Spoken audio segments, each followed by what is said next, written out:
Good morning, everyone from Fort Worth, Texas. This morning we are working on a 2006 Lexus GS300 3.0 liter engine. Customer complaint: crank no start.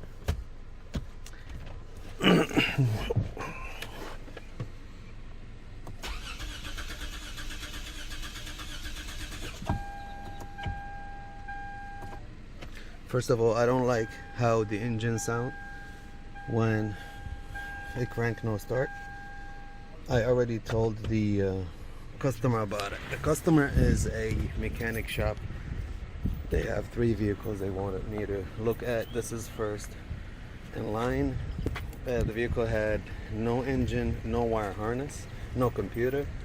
It got the engine from this vehicle right here. They are the same exact year and specification. Although in some diagrams, I did a little bit of research, although in some diagrams ignition diagram actually depends on the production date, but I checked both of them. Both of them are before June 06, I think. This is the donor vehicle is a 3.5 and this one is 7.5, so everything should be the same. Now the issue with this vehicle, it doesn't have a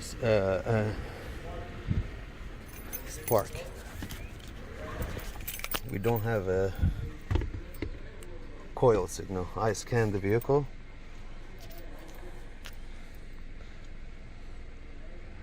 Of course, I cleared all the codes and I crank it and I scanned it again.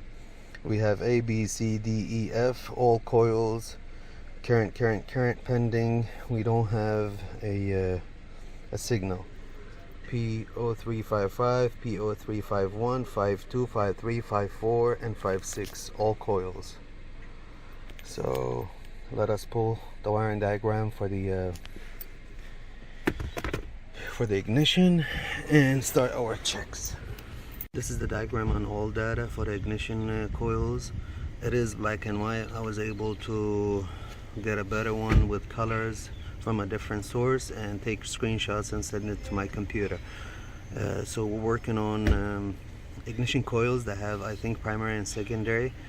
All ignition coils share battery voltage.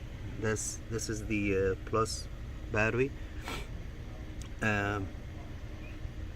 The other pin is 4 pins on each coil. The other pin is this green that's shared with 3 coils, which is the 5, 3, and 1, and the green and black, this other one with 2, 4, 6. Just because it's a V-shaped engine. Oh, where's the engine? Right here. It's a V-shaped engine, so 1, 3, 5, 2, 4, 6. I'm not sure which one is which, but you know, they run in two harnesses on each side, and one of them gets the green and the other one gets the green and black. The other pin would be a ground for the secondary G and D, and the 4th one is the command from the computer. This is the engine control module, and each one of these is the command 1, 2, 3, 4, 5, 6. So let's start checking our, actually here's a better, let me zoom in, about a half. Let's check this fuse, see if we have this on all the time, and let's check this junction and try to get to one of the coils and check one of the black and white. Looks like it's a BW, black and white. Let's check one of them.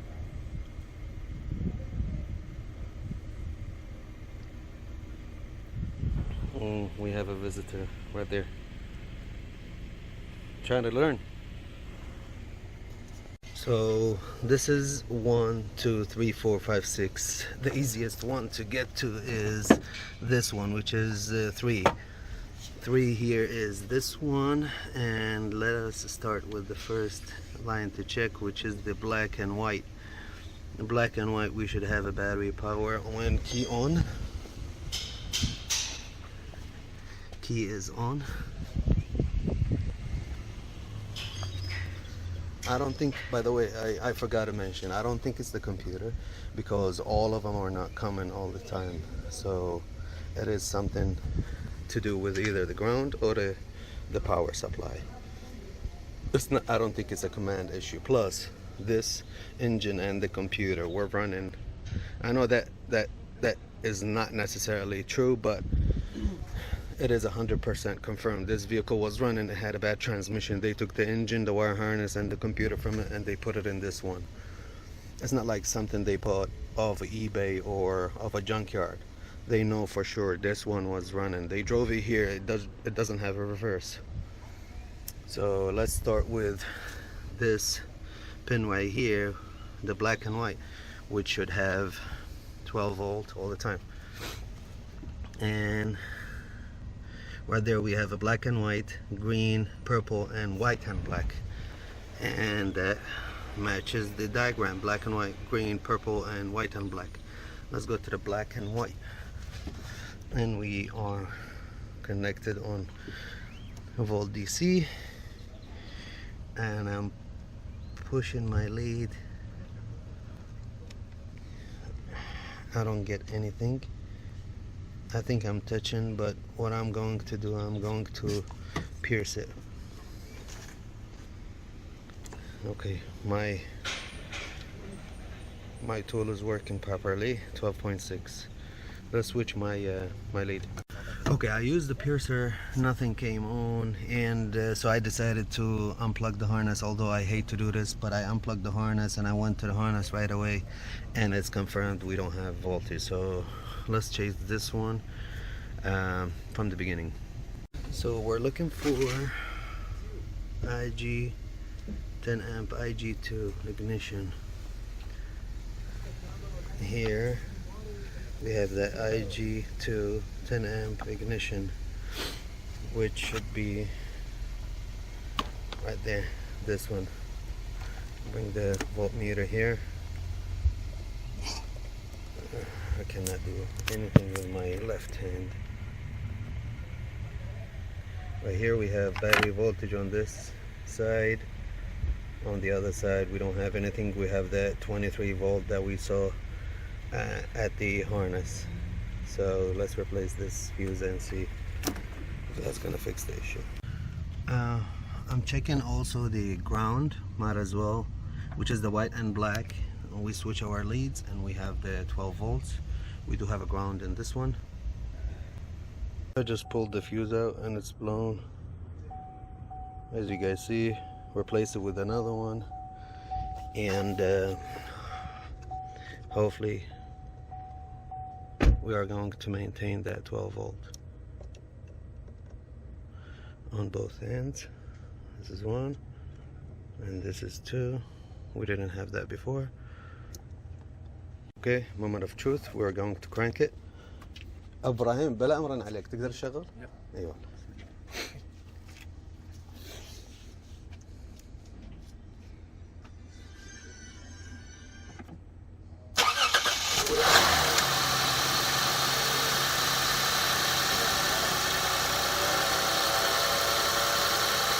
And it started.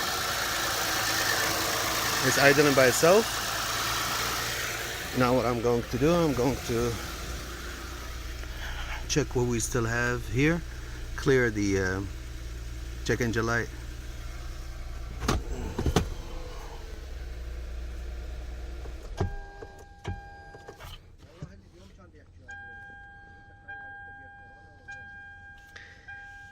Clear it. Start it again. See what other codes we still have here. No full codes. My vehicle started. No check engine light. Triple codes. Nothing. Okay. No trouble codes. I'm gonna keep it running for a little bit. Left front door open. What else we have? TPMS. Low tire. Okay. Everything's fine with the vehicle, except there is a lot of hesitation when you rev the engine. We are calling this a fix. Now what I'm going to do, I'm going to check Thank you guys for watching. Please like, share, subscribe.